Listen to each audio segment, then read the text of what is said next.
Illinois had their exhibition against Quincy, Carter. They won by 35 points, 87-52 was the final score. There were a lot of interesting outputs, I would say, from the box score of this game. And also, since the last episode that we put out, to be very clear, Luke Goody is injured. We did not know that at the time of recording last week. It came out before we released the episode. So some of what we said did not look great last week as far as jokes to Luke Goody. We hope your recovery goes very well, Luke.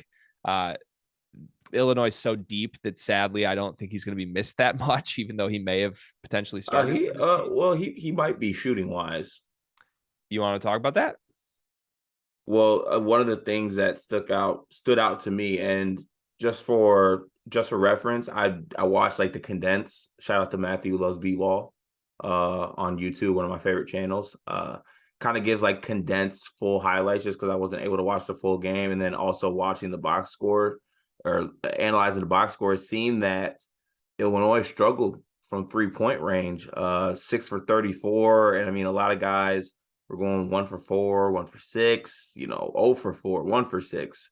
So it seemed like shooting was a struggle in this game. Now, this might not be a factor. It's the first exhibition game, first real game against another team, kind of. So maybe the shooting can waver a little bit. It was at home, too. So who knows if there was some nerves involved or something like that. But, it's something to point at Luke Goody for the shortcomings that I believe that he might have in other areas of his game. There is one area that he excels in, and that's shooting the basketball. So that might be one of the kind of after effects that they feel about this. But, looking at some other things, Ty Rodgers was able to be productive in the time that he had, almost with a double-double. Coleman Hawkins had a double-double himself. RJ Melendez struggled from 3-point range, but was good from the field, 15 points. So I don't know. It looked like a pretty balanced game to me. Terrence Shannon looked like he was doing his thing on the defensive end, getting out in transition, using his athleticism.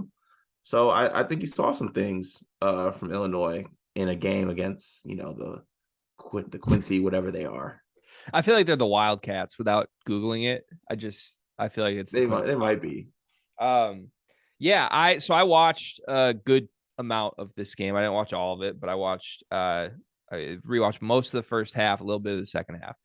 And it definitely feels like a different Illinois team. That's the first thing, like not good or bad, but to all the talk about Kofi's gone and we're going to play a different brand of basketball and positionless, et cetera. You saw that. I think it's real. I think it's out of necessity. I don't know that it's necessarily like intentional. It's just like Kofi's gone. We don't have a behemoth in the post anymore. Like we have to play this way. And I think it works. I think it's going to be very fun. They're going to be one of the more up and down teams, like free flowing teams in the country, let alone the Big Ten. So I'm excited to watch them. Like I think if there's just a team in the Big Ten that I'm looking forward to watching the most right now, it's Illinois.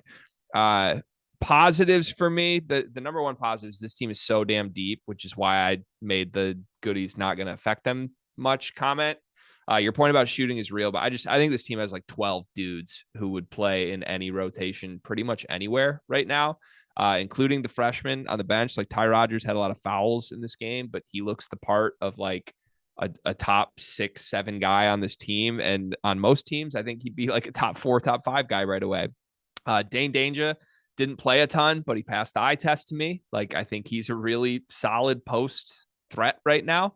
Sky Clark he looked the part to me. He looked for real. Like for us to come on last week and be like, hey, if he's not starting, maybe that means something. I don't know where I stand on that now, looking back on it. I still think it did mean something. Like, I don't think it was just he's making him earn it thing. But he looks really good now. So I don't know if that would have been a thing where he overtook Luke Goody anyway by the time the first real game came around or not. Either way, he's in the starting lineup now. And he looks aggressive. Like he looks like he can get to his spots. He's definitely the best facilitator on this team right now to me, even though Brad himself has sort of said other guys are maybe the best point guard on this team. Sky Clark's the guy, and he looks really good. Coleman definitely in a bigger role and like seems to kind of be comfortable stepping into that alpha role, which is important because I think with Terrence Shannon and Matthew Meyer, the biggest question with both of them forever has been, can they be the number one option?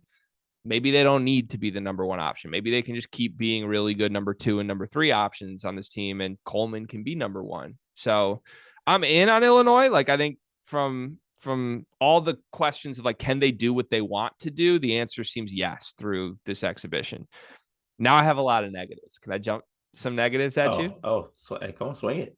So here's where I'm skeptical, and you touched on it already. 6 for 34 from 3. 6 for 34 from 3 in this game.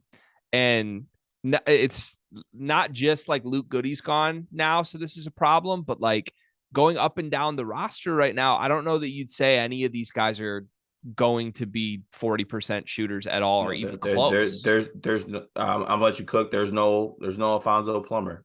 There's no Trent Frazier on this basketball team. No, and that's a big problem. And I think they need Matthew Meyer to be that guy.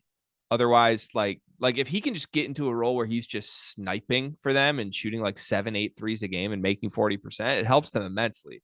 The problem is Matthew Meyer is not doing that right now. Matthew Meyer, to me, was the least impressive guy of the group in this game. He only had 6 points on 2 for 7 from the field. He only played 16 minutes in this game, Cart.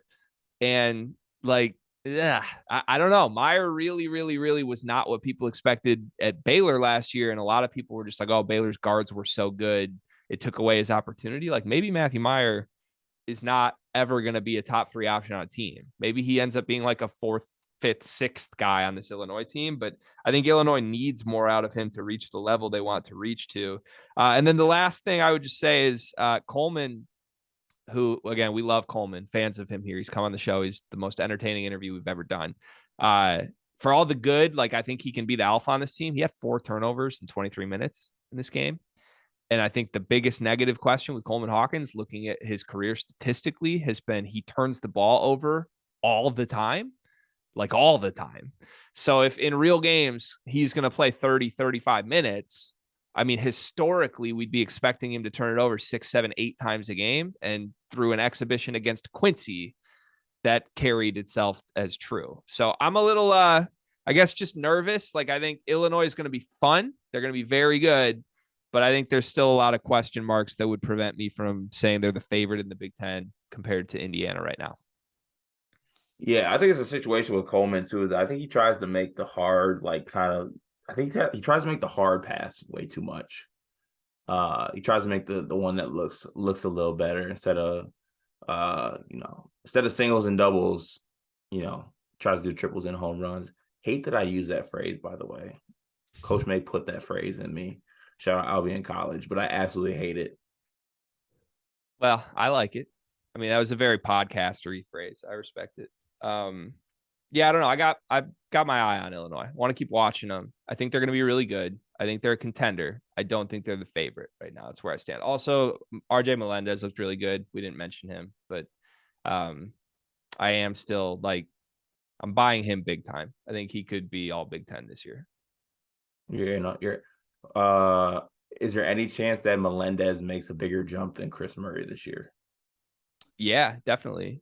Not as like better player, but bigger jump. Yeah, because Chris Murray's way ahead of RJ from where they left last year. But I still think like Melendez could make a similar-ish jump to what Keegan and Johnny did last year. I really think that. Wow. It's a pretty big jump. It's a big jump. Player of the year type jump. Yeah, he's not going to be that, but he could be like okay in the talk of first team all Big Ten. All right, let's move